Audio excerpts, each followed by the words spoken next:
দেখেন আমার কাজ হচ্ছে অভিনয় করা, সেটা নোয়াখালী ভাষায় হোক, বরিশালের ভাষায় হোক, পুরান ঢাকার ভাষায় হোক কিংবা চট্টগ্রামের ভাষায় হোক, আমার আপত্তি নেই। আমার কাছে প্রথম নোয়াখালীর ভাষা আমি খুব ইজিলি অ্যাডপ্ট করে ফেলি, কিন্তু বরিশালের ভাষাটা শিখতে গিয়ে আমার কাজটা থেকে মিলেছে।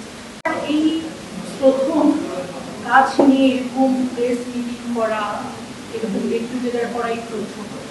তুমি আমাকে নাটক আসলে মানুষ এতটা পছন্দ করবে এটা কল্পনার বাইরে, এবং এরকম যে স্ক্রিপ্ট আমি পাবো এটাও আমার কল্পনার বাইরে। তো আমার কাছে মনে হচ্ছে তুমি আমাকে নাটকটি মহিলারা বেশি দেখছে, মহিলা দর্শকরা আসলে বেশি দেখছে, এবং আল্লাহর রহমতে 20 লক্ষ প্লাস মানুষ মধ্যে দেখে ফেলেছে।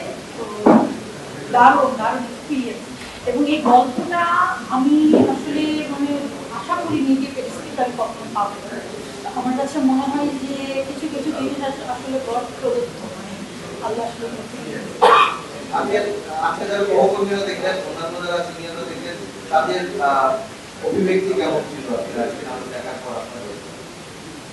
যারা দেখেছে তারা তো ভালোই বলছে, যদিও ভালো বলুক আর না বলুক তারা আমাকে ভীষণ ভালোবাসে। তো তাদের বলাটা যখন আমার কাছে গ্রহণযোগ্য, তেমনি তুমি আমাকে তারা যে দেখেছে প্রশংসা করেছে, আমার সহকর্মী যারা আছে তাদের কাছেও আমি কৃতজ্ঞ যে তাদের সময় নষ্ট করে আসলে তারা আমার জন্য এই সময়টুকু ব্যয় করে। দেখেন আমার কাজ হচ্ছে অভিনয় করা, সেটা নোয়াখালী ভাষায় হোক, বরিশালের ভাষায় হোক, পুরান ঢাকার ভাষায় হোক কিংবা চট্টগ্রামের ভাষায় হোক, আমার আপত্তি নেই। আমার কথা হচ্ছে যে আমি একজন অভিনেত্রী, আমার কাজ অভিনয়টা করা।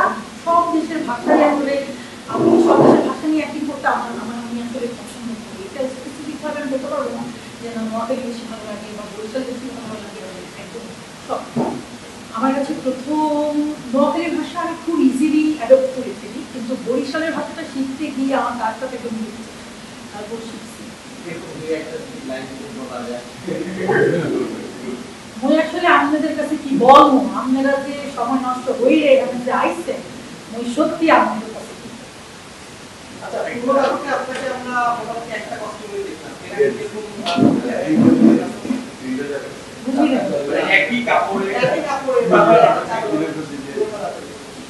একই কস্টিউম, মানে তুমি আমার কি ডিফারেন্টলি বলছেন তো যে তুমি আমার কি একই কস্টিউম দিয়ে, গল্পটাই ওরকম ছিল, একটা মেয়ের জার্নি করে গল্পটা ছিল।